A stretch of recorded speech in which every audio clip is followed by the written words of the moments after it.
think about this. Remember 2010 or 2011? Remember the BP spill? You times that by 100,000. That's what Iraq's going to end up like. And guess what's going to happen to our gas prices? It's going to triple to $7-8 a gallon. I'm seeing this down the pipeline.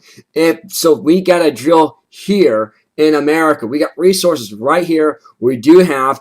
Forget the EPA. Let's abolish them. Abolish the IRS. Get rid of them. That's the first two things I would do. Just get rid of the IRS, abolish the EPA. You're done. You're no more. Abolish. Also, get rid of Planned Parenthood. They're gone. The ACLU, done. You're cut off from funding from government. You're no longer a 501c4. You're gone. You're abolished. You're stripped out of your organization. You're done. No more funding. So, that would be a start of things to do, and have people who want to work, who want to become basically volunteers, becoming the representatives of House of Representatives. Have them become all volunteers who want to work for America, not because they want to do it, because it needs to be, because they want to do it, not because it's there for the money. No, make it voluntary. That's what you gotta do. Make these people who want to work, who want to become a national representative, have to become volunteers. That's what I would do. Go ahead, George. Well, you were right on with the gasoline for the cars situation. Mm-hmm. You're 100% correct that we're going to go to $8 or $9 a gallon if we continue the way we are. Right. Just yesterday, ISIS took over the oil fields in Iraq. See? That's going to guarantee the prices are going up. Right. And your approach is correct. I think we have to start drilling. I think we have the resources here to be independent. We have more oil than Iraq, but we can't get to it because EPA holds us back. That's or right. The Abolish them. holds us back. They won't drill.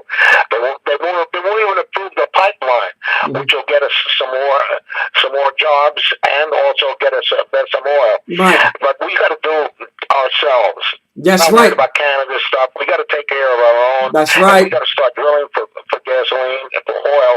Not only for the gasoline, which is going to go up there to keep the prices down, but also for all of the other resources that we have, the electricity and everything else. Right. And this is a real emergency kind of action. That's correct. And it's being glossed. You're correct. It's being glossed over in the press.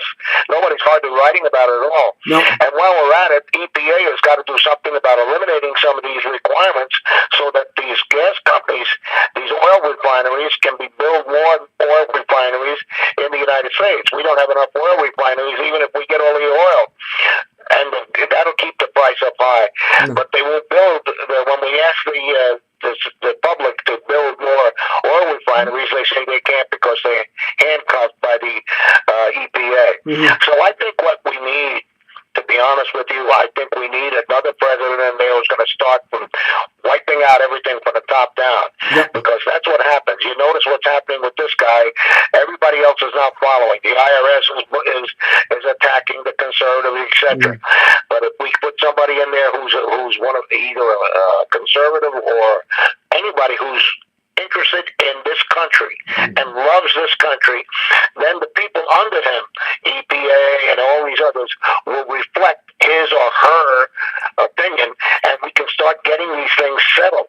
Right. The first thing I would do if I were in that White House, I would immediately call up all of the executive orders that Obama has issued, and I would review them in view of canceling a lot of them. Now, this is something that he promised before he became president, and yet he didn't do that either. So it's a terrible, frustrating situation, Mark, in so many different ways that it's difficult for anyone to come up with a single solution. We can come up with a single solution maybe in gasoline and oil. We can come up with a single solution in foreign policy.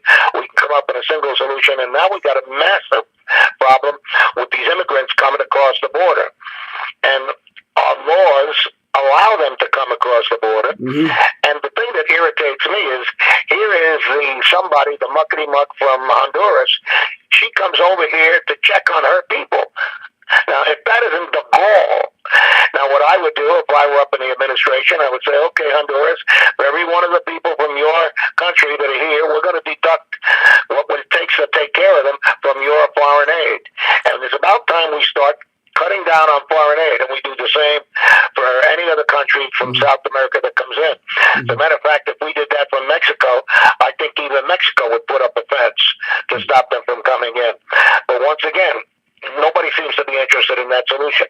Right. Also, don't forget